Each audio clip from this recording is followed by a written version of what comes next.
দেখতে দেখতে রহমতের 10 দিন শেষ, মাগফিরাতের 10 দিন শুরু। আল্লাহ পাক আমাদের সকলকে নেক হাত দান করুক, বাকি রমজানগুলো আমরা যেন সহি সালামতভাবে করতে পারি, আমিন। তো হ্যালো, আসসালামু আলাইকুম গাইজ, সবাই কীরকম আছেন? তো আজকে বিকালবেলা একদম সুন্দর মতো পরিপাটি হয়ে বাড়ায় পড়েছি। তো কোনটি যাব? না না না না, এত সহজে তো আপনারা কওয়া যাবে না কোনটি যাচ্ছি, তার জন্য পুরো ভিডিওটা আপনারা দেখতে থাকেন। তো যাই হোক, সুন্দর মতো একদম বাড়ির থেকে বাড়া পণ্য, এর মধ্যে তো রিক্সায় উঠে পড়ছি। আর রিক্সায় ওঠার পর বিকালে শীতল হাওয়া, যেন মনে একদম প্রফুল্ল বাতাস, শান্তি আর শান্তি। এর মধ্যে আজকে চলে যাচ্ছি পাপিজা ইটালিয়ান পিৎজা অ্যান্ড পাস্তা বারে, যেটা লোকেশন মিরপুর 6। তো যাই হোক, এর মধ্যে সুন্দর মতো একদম তো পৌঁছাই গেছি এই জায়গায়। তো পৌঁছানোর পর তাড়াহুড়া করে রিক্সা থেকে নামিচ্ছি, তাড়াহুড়া করে রিক্সা থেকে নামে একদম সুন্দর মতো ভিতরে এন্ট্রি নিচ্ছি। তো নেওয়ার পর আমার চোখে পড়লো এত সুন্দর মনোরম সিম্পল পরিবেশ, মানে মনোমুগ্ধকর। আসলে আজকে আমি প্রথমবার এই জায়গাতে আসিছি, তো আমার কাছে আরও সেই লেভেলের ভালো লাগছে। আর লাইটিংয়ের ডেকোরেশনগুলো অনেক সুন্দর। আর এদিকে দেখি ভাইয়াগুলা ইফতারি প্যাকেটিং করেছে। হ্যাঁ, আজকে ইফতার নিতে আসছে এখানে, আজকে বসের বাসায় ইফতার পার্টি। তো যাই হোক, এদিকে ভাইয়াগুলো সুন্দর মতো ইফতার প্যাকেটিং করেছে। আর আমার কাছে যা তাই আমি এদিকে সুন্দর মতো ঘুরে ঘুরে দেখেছি, রিলস বানাচ্ছে, সেলফিগুলো তুলে নিচ্ছি। তো যাই হোক, এর মধ্যে সুন্দর মতো দেখি বস ওদিকে বিল পে করছে।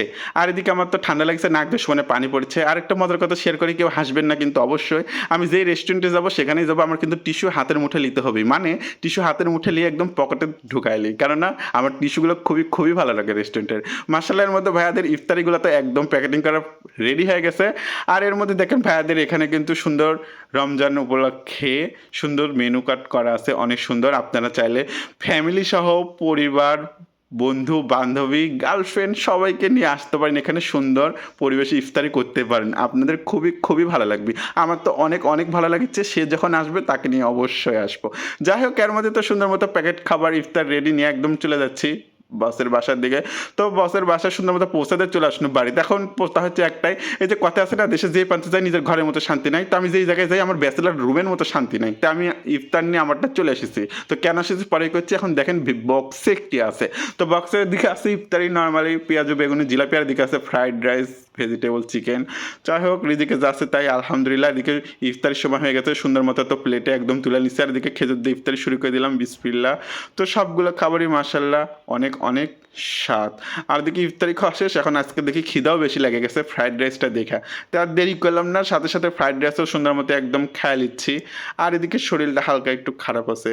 যাই হোক, খাবারের মানগুলো অনেকই ভালো, আমার কাছে অনেকই স্বাদ লাগছে। আর বিশেষ করে আমার চিকেন মানে ভেজিটেবলটা এত মতো লাগছে। আপনার মনে প্রশ্ন লাগতে পারে ইফতারি করতে যে ঘুরে আসুন কে, দেখুন আমার শরীর খারাপ, ডান চোখ এত পরিমাণ ব্যথা, সমানে পানি পড়েছে। আর অসুস্থ অবস্থায় নিশ্চয়ই কোথাও ভালো লাগবে না। তো সেই দেখা বস আবার আসার সময় ডাবও কিনে দিয়েছে। তো ডাব নিয়ে চলে আসলাম নিজের ব্যাচেলার ঘরে। তখন খাবো। সবাই ভালো থাকবেন, সুস্থ থাকবেন।